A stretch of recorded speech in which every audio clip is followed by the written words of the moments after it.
rock that.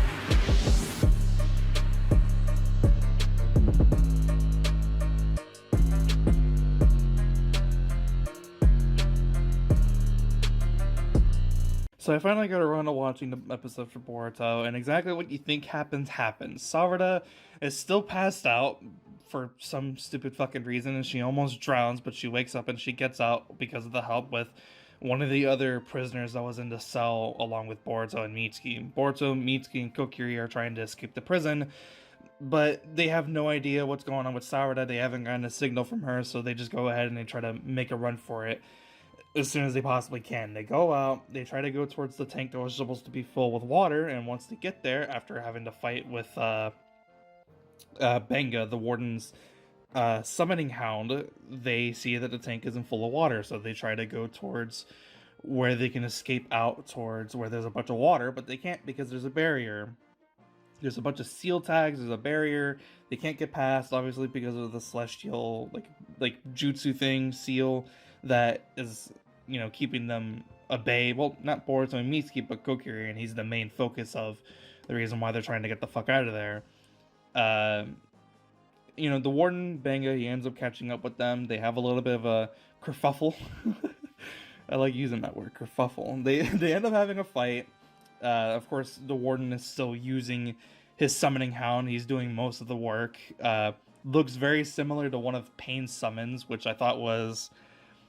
I don't know if it was intentional. I want to say it is intentional because, you know, it's Pain and it looks like his literal summoning hounds back from Shippuden. But the difference between them is that when Pain used it, it was cool. When this guy uses it, you're just wondering why.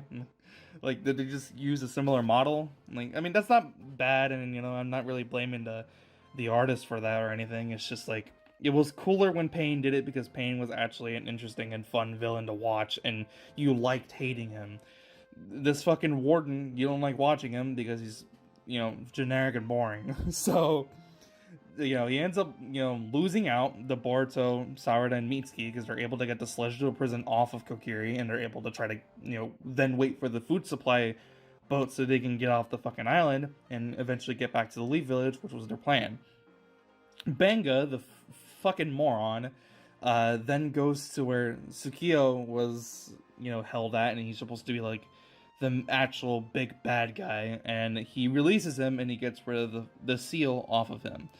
He begins walking away, and, you know, Benga's like following right behind him, and he's like, "You better do what you said you would promise." And then the dude fucking turns around, hits him with a jutsu, and I can only assume that he fucking killed him. And I'm like, you fucking idiot. Why did you do it where no one would be able to see what was going on? Why did you do it so far away from literally every other guard that's in the fucking prison right now? And then the episode ends with Tsukio shooting off a lightning jutsu towards the group, and then it ends off on a cliffhanger, and the ending was actually really well animated for some reason. I think the animators are starting to do a good job with animating the episodes, and, you know, you can only give them a round of applause for that, because that's what they should have been doing for fucking, like, 2 or 3 years now at this point. So, congratulations. If you keep this up, we're all going to be very, very happy. So, please keep working as hard as you have been for the past couple weeks with these episodes, because it has been, you know, it has actually been fun watching these episodes because of the fact that it is well animated now, and it's actually not bad to look at anymore. And then the previews, they show that this Tsukio guy is about to use a shadow possession jutsu, which it has to mean he's from the Leaf Village and from the Nara clan, you know, Shikamaru's clan, because, you know, they're the only people in existence in the entirety of the ninja world that know how to use that type of jutsu. So he has to be from the Leaf Village, and I think that could be interesting if handled well. But other than that, nothing really else much to the episode.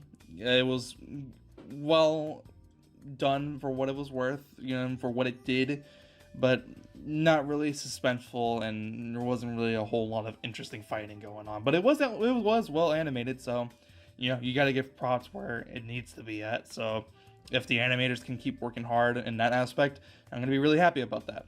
So, yeah, whatever. That's the end of the episode. And that means that's going to be the end of the video. If you did enjoy, for whatever reason, please leave a like. If you're already subscribed for more videos like this, leave a like if you liked it.